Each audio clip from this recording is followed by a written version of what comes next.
बाबा बोले, मीठे बच्चे, भगवान जिसे सारी दुनिया याद करती है वह तुम्हारे सम्मुख बैठा है। तुम ऐसे बाप से पूरा वर्षा ले लो, भूलो मत। आज का गीत बजा है, छोड़ भी दे आकाश सिंहासन। अभी बच्चे सम्मुख बैठे हैं किसके? बेहद के बाप और दादा के। यह बड़ी वंडरफुल चीज़ है। बेहद का बाप परमपिता परमात्मा और फिर बेहद का दादा प्रजापिता ब्रह्मा दोनों सम्मुख बैठे हैं किसके? बच्चों के। तो यह जैसे ईश्वरीय कुटुंब बैठा है और बेहद का बाप बैठ बच्चों को पढ़ा रहे हैं अथवा सहज राजयोग सिखला रहे हैं। यह बुद्धि में रहे तो खुशी का पारा भी चढ़े। गीत भी ऐसे कहते हैं कि बाबा आओ, इस समय बहुत दुख है, आह्वान करते रहते हैं और यह तुम्हारे सम्मुख बैठे हैं। तुम जानते हो बेहद का बाप इस दादा द्वारा हमको पढ़ा रहे हैं। बच्चों में भी नंबरवार पुरुषार्थ अनुसार बुद्धि में निश्चय है। बैरिस्टरी पढ़ते हैं तो ज़रूर निश्चय होगा ना, यह हमको बैरिस्टरी पढ़ाते हैं। फलाना सर्जन हमको सर्जरी सिखला रहे हैं। यह ऐसी वंडरफुल चीज़ है कि अभी अभी कहते हैं हमको पक्का निश्चय है। बेहद का बाप निराकार हमको पढ़ाते हैं, राजयोग सिखलाते हैं। अभी अभी कहा, बाहर दूर गए तो निश्चय टूट पड़ता। वंडर है ना, भगवान जिसको सारी दुनिया याद करती वही बच्चों के सम्मुख बैठ कहते हैं, बच्चे अब अच्छी रीति बाप से वर्षा लेने का पुरुषार्थ करो। समझते भी है फिर सेकंड में भूल जाते हैं। तुम बेहद के बाप के सम्मुख बैठे हो और श्रीमत पर चलना होता है कदम कदम पर, लेकिन चलेंगे वही जिनका सारा समाचार बाप को मालूम होगा। बच्चों की रहनी करनी आदि का पूरा समाचार बाप के पास आना चाहिए तो बाप को भी मालूम पड़े और उस रीति फिर समय प्रति समय राय देते रहे। कदम कदम पर श्रीमत लेनी पड़े। यह है गॉड फादरली यूनिवर्सिटी। इसमें अच्छी रीति पढ़ना है। ऐसे नहीं आज पढ़ा फिर कब कोई काम पड़ा तो पढ़ाई मिस कर दी। वह सब काम है पाई पैसे के। इस दुनिया में मनुष्य जो भी कमाई करते हैं वह कोई रहने वाली नहीं है, सब खत्म हो जाने वाली है। बाप कमाते हैं बच्चों के लिए, समझते हैं पुत्र पौत्रे पर पोत्रे खाते रहेंगे। फिर बच्चा जब बाप बनेंगे तो वह अपने बच्चों के लिए कोशिश करेंगे। अब तो विनाश सामने खड़ा है तो बाप को जब बच्चों के पोता मेल का मालूम पड़े तब तो मत दे। कदम कदम पर पूछना पड़ता है, ऐसे नहीं कोई विकर्म हो जाए। यह है बेहद का घर। बाप ऐसे बैठ समझाते हैं जैसे हूबहू हद के घर में लौकिक बाप समझाते हैं। सब बच्चे जानते हैं हम ब्राह्मण हैं। कोई से पूछो भगवान तुम्हारा क्या लगता है तो कहेंगे वह तो सबका बाप है। फिर पूछो वह कहाँ रहते हैं तो कह देंगे सर्वव्यापी है। बेहद के बाप को नहीं जानते। तुम बच्चे अभी बाप को यथार्थ रीति जानते हो तो तुम्हें देवी मत पर चलना है। बाप आए हैं देवी देवता बनाने के लिए। कदम कदम श्रीमत पर चलना पड़े। पंडे लोग यात्रा पर ले जाते हैं तो खबरदार करते रहते हैं, कहते हैं संभाल कर चलो। ऐसे भी बहुत है जो तीर्थों आदि को नहीं मानते हैं। तीर्थ माना भक्ति, तीर्थ को न माना गोया भक्ति को ही नहीं माना। भक्ति मार्ग आधा कल्प चलता है। भगवान की खोज करते रहते हैं, बहुत भावना रखते हैं, शिव के आगे बहुत जाते हैं, समझते हैं भगवान का दीदार हो जाए, यह है भावना। फिर साक्षात्कार हो जाता है तो बहुत खुश हो जाते हैं, समझते हैं हमको भगवान मिल गया, कृष्ण मिल गया, हनुमान मिल गया, बस अब तो हमारी मुक्ति हो गई। परंतु मुक्ति तो कोई की होती नहीं।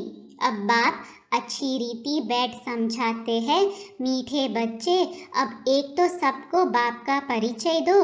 इस समय सब निधन के हैं, तुम भी निधन के थे। अब बाप द्वारा तुम सब कुछ समझते जाते हो। कहते हैं ना, हम नीच पापी है। भला ऐसा नीच किसने बनाया, किसको भी मालूम नहीं है। कोई भी अपने को मूर्ख नहीं समझते हैं। यह ड्रामा अनादि बना हुआ है। सबको नीचे जाना ही है, भ्रष्टाचारी बनना ही है। तो यह ख्याल करना चाहिए कि हम भगवान की फैमिली है। भगवान हमारा बाप है तो ज़रूर हम विश्व के मालिक होने चाहिए। फिर हमारी ऐसी दुर्गति क्यों हुई है, यह किसकी भी बुद्धि नहीं चलती है। एक तरफ कहते परमात्मा सर्वव्यापी है, दूसरे तरफ कहते शांति कैसे स्थापन हो। मूंझ पड़े हैं, कॉन्फ्रेंस करते रहते हैं, समझाने से भी समझते नहीं हैं। उन्हों को समझना है अंत में। तुम बच्चों को योग में रहकर कर्मातीत बनना है। तुम ही संपूर्ण निर्विकारी थे, फिर बनना है। बाकी जो इतने धर्म है वह सतयुग में नहीं होंगे। जो सतयुग में थे वही बहुत समय से अलग हुए हैं। उनके लिए ही कहा जाता है सिकी लधे। आत्मा परमात्मा अलग रहे बहुकाल। कौन सी आत्माएं पहले पहले परम धाम से आई यह पाठ बजाने। पहले पहले आती है देवी देवता धर्म की आत्माएं पाठ बजाने। उन्हों को ही अपने धर्म में लाना होगा। बाप कहते हैं उनके लिए ही आना पड़ता है, साथ में सबके लिए भी जरूर आना पड़े, क्योंकि सबको मुक्ति देनी है। अब देवता धर्म है नहीं, उनका ही सैपलिंग लगना है।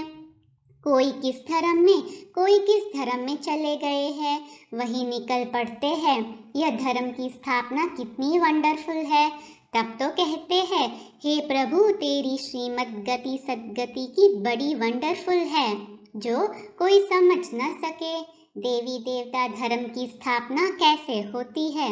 इतना समय जो पतित देह अभिमानी बन पड़े हैं, उनके लिए फिर देही अभिमानी बनना, इसमें मेहनत लगती है। घड़ी घड़ी भूल जाते हैं। बाबा कहते हैं उठते बैठते मुझे याद करो। विकर्मों का बोझा तुम्हारे ऊपर बहुत है। सुख भी तुमने बहुत देखा है, दुख भी तुमने बहुत देखा है। अब फिर दुख से तुमको सुख में ले जा रहा हूँ, तो श्रीमत पर चलना पड़े। और फिर औरों को भी याद दिलाते हैं। सृष्टि चक्र का राज समझाना बड़ा सहज है। उनको ही त्रिकालदर्शी कहा जाता है। बाबा ने समझाया है, बोलो भगवान के तुम बच्चे हो ना। भगवान है स्वर्ग का रचयिता, तो भगवान से जरूर स्वर्ग का वर्षा मिलना चाहिए। यह बात तुम ही जानते हो और तुम ही पूछ सकते हो। कहते हैं ईश्वर ने पैदा किया तो तुम ईश्वर के वारिस होने चाहिए ना। ईश्वर बाप स्वर्ग का रचयिता, फिर तुम नरक में क्यों पड़े हो, यह तो तुम जानते हो। हम पहले स्वर्ग में थे, रावण ने हमको नरक में ढकेला है। रावण क्या चीज़ है यह भी कोई नहीं जानते। तुम याद दिला सकते हो भारत ही प्राचीन स्वर्ग था और भारतवासी स्वर्ग के मालिक थे। अब ही भारत नरक बना है। यह खेल बना हुआ है। राम राज्य और रावण राज्य आधा आधा है, यही खेल है। फिर उनके बीच में क्या होता है वह भी डिटेल बैठ समझाते हैं। कोई कोई बच्चे निश्चय बुद्धि है जो समझते हैं हम बाप के सामने बैठे हैं। बाबा त्रिनेत्री त्रिकालदर्शी है, त्रिमूर्ति है। ब्रह्मा विष्णु शंकर का भी रचयिता है। त्रिमूर्ति शिव के बदले त्रिमूर्ति ब्रह्मा का नाम रख दिया है। अब त्रिमूर्ति का रचयिता ब्रह्मा कैसे हो सकता। गाते भी है ब्रह्मा द्वारा स्थापना, शंकर द्वारा विनाश, तो रचयिता जरूर कोई दूसरा होगा। इतनी छोटी बात को भी कोई समझते नहीं है। शिव बाबा ब्रह्मा द्वारा स्वर्ग का वर्षा देंगे और क्या देंगे। विष्णुपुरी कौन स्थापन करते हैं। बाप विष्णुपुरी अर्थात लक्ष्मी नारायण का राज्य स्थापन कर रहे हैं। यह भी किसको मालूम नहीं है। विष्णु का अलग चित्र बनाए उनको नर नारायण कहते हैं और लक्ष्मी नारायण का फिर अलग अलग बना दिया है। चित्र कैसे वंडरफुल बना हुआ है।